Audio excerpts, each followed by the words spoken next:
Assalamualaikum warahmatullahi wabarakatuh. Eh, Perkenalkan, kami dari kelompok 6 filsafat akan menjelaskan karakteristik filsafat abad pertengahan.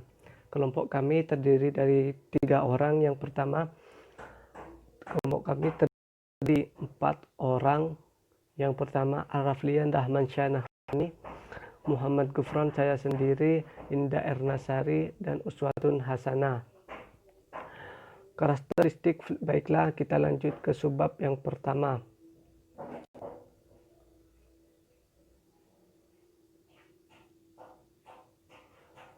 Karakteristik filsafat abad pertengahan memiliki beberapa subbab. Subbab yang pertama adalah sejarah filsafat, yang kedua ciri khas filsafat abad pertengahan, yang ketiga adalah perkembangan filsafat abad pertengahan, yang keempat adalah perioderisasi filsafat, yang kelima adalah kesimpulan. Baiklah, kita masuk ke subbab yang pertama, yakni sejarah filsafat, yang akan disampaikan oleh saya sendiri. Sejarah filsafat abad pertengahan dimulai kira-kira abad ke-5 sampai awal abad ke-17. Para sejarawan umumnya menentukan tahun 476 yakni masa berakhirnya kerajaan Romawi Barat yang berpusat di kota Roma dan munculnya kerajaan Romawi Timur yang berpusat di Konstantinopel atau yang sekarang bisa disebut dengan Istanbul. Sebagai data awal zaman abad pertengahan dan tahun 1942, penemuan benua Amerika oleh Columbus sebagai data akhirnya. Masa ini diawali dengan lahirnya filsafat Eropa, sebagai halnya dengan filsafat Yunani yang dipengaruhi oleh kepercayaan.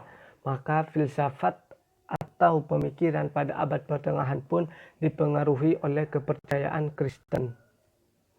Kita lanjut ke subbab yang kedua, yakni ciri khas filsafat abad pertengahan. Masa abad pertengahan ini juga dapat dibilang dengan suatu masa yang penuh dengan upaya membawa manusia ke dalam kehidupan sistem kepercayaan yang picik dan fanatik dengan menerima ajaran gereja secara membabi buta. Karena itu, perkembangan ilmu pengetahuan terhambat. Zaman abad pertengahan ini ditandai dengan tampilnya teologi di lapangan ilmu pengetahuan. Pada zaman ini hampir semua ada teologi, sehingga aktivitas ilmiah terkait dengan aktivitas keagamaan. Periode abad pertengahan mempunyai perbedaan, yaitu terutama terletak pada dominasi agama. Adapun ciri-ciri pemikiran filsafat abad pertengahan antara lain, yang pertama, filsafat di dalam lingkungan sejarah Aristoteles, yang kedua, filsafat dengan pertolongan Augustinus, dan yang ketiga adalah cara berpikirnya dipimpin oleh gereja. Assalamualaikum warahmatullahi wabarakatuh. Terima kasih kepada saudara Muhammad Gufron yang telah memberikan kesempatan kepada saya untuk menjelaskan terkait dengan ciri khas filsafat pada abad pertengahan. Masa abad pertengahan ini juga dapat dibilang sebagai suatu masa yang penuh dengan upaya membawa manusia ke dalam kehidupan sistem kepercayaan yang picik dan fanatik dengan menerima ajaran gereja secara membabi buta. Karena itu, perkembangan ilmu pengetahuan terhambat. Zaman abad pertengahan ditandai dengan tampilnya teolog di lapangan ilmu pengetahuan. Pada zaman ini, hampir semua adalah teolog, sehingga aktivitas ilmiah terkait dengan aktivitas keagamaan terhambat. Periode abad pertengahan mempunyai perbedaan, yaitu terutama terletak pada dominasi agama. Ciri-ciri pemikiran filsafat abad pertengahan antara lain: 1. Berfilsafat di dalam lingkungan ajaran Aristoteles. 2. Berfilsafat dengan pertolongan Augustinus dan lain-lain. 3. Cara berpikirnya dipimpin oleh gereja. Pemikiran pada masa patristik. 1. Justinus Martir. Agama Kristen bukan agama yang baru, karena Kristen lebih tua dari filsafat Yunani. Filsafat Yunani itu mengambil dari kitab Yahudi. Pandangan ini didasarkan bahwa Kristus adalah Logos. Bagi yang menolak, alasannya karena beranggapan bahwa sudah mempunyai sumber kebenaran yaitu firman Tuhan. Dan tidak dibenarkan apabila mencari sumber kebenaran yang lain seperti dari filsafat Yunani. 2 Clemens 150-215. Pokok pikirannya yaitu memberikan batasan terhadap ajaran Kristen untuk mempertahankan diri dari otoritas filsafat Yunani. Bagi orang Kristen, filsafat dapat dipakai untuk membela iman Kristen. Yang ketiga, Tertullianus 160-222. Ia dilahirkan bukan dari keluarga Kristen, tetapi setelah melaksanakan pertobatan ia menjadi gigih membela Kristen secara fanatik. Ia berpendapat bahwa wahyu Tuhan sudahlah cukup. Tetapi lama-kelamaan Tertullianus menerima bahwa filsafat Yunani sebagai cara berpikir yang rasional karena menurutnya berpikir rasional sangatlah penting. Karena saat itu filsafat Yunani hanya mengajarkan pemikiran-pemikiran ahli pikir Yunani saja. Sekian penjelasan dari saya. Mohon maaf apabila ada kesalahpahaman atau salah kata. Untuk pembahasan selanjutnya saya serahkan kepada Mbak Indah Ernasari untuk menjelaskan tentang masa skolastik dan pemikiran tokoh pada masa skolastik. Wassalamualaikum warahmatullahi wabarakatuh. Terima kasih kepada Saudara Gufron telah mempersilahkan saya untuk mempresentasikan materi kelanjutan dari Saudari Uswa. Saya akan membawakan materi masa skolastik dan pemikiran tokoh pada masa skolastik. Masa skolastik berasal dari kata skul yang berarti sekolah. Artinya, aliran atau yang berkaitan dengan sekolah. Terdapat beberapa corak khas skolastik. Yang pertama, filsafat yang mempunyai corak semata-mata agama.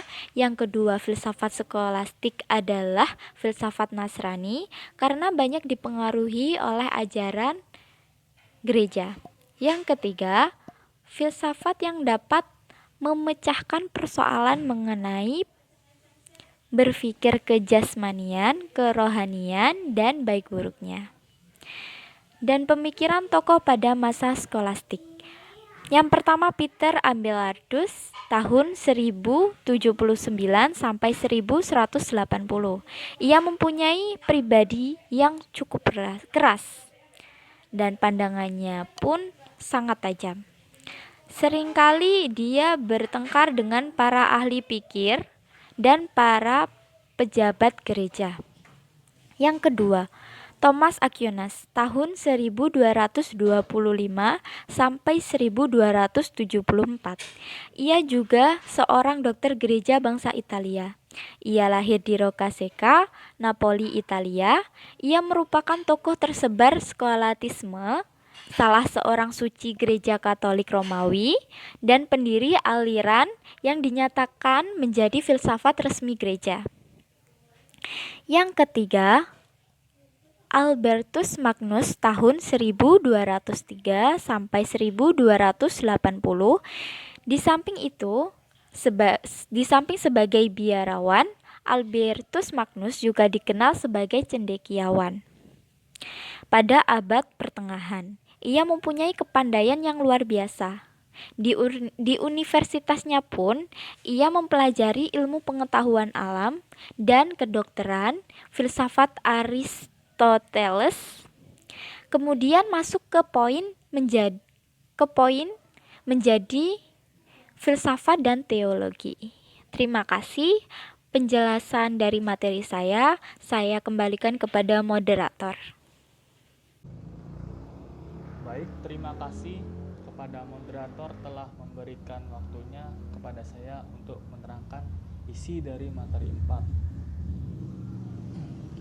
isi materi 4 yaitu priorisasi filsafat. Menurut sejarah dikatakan bahwa lahirnya pemikiran filsafat itu pasca zaman Nabi Nuh, tepatnya setelah umat Nabi Nuh menenggelamkan dalam banjir bandang, dan setelah itu orang-orang mulai memikirkan dan mempertanyakan mengenai asal muasal alam, dan era awal ini terkenal dengan pemikiran tentang kosmologi atau penciptaan alam semesta.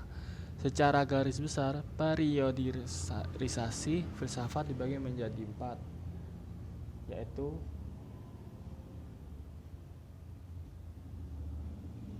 satu, periode klasik.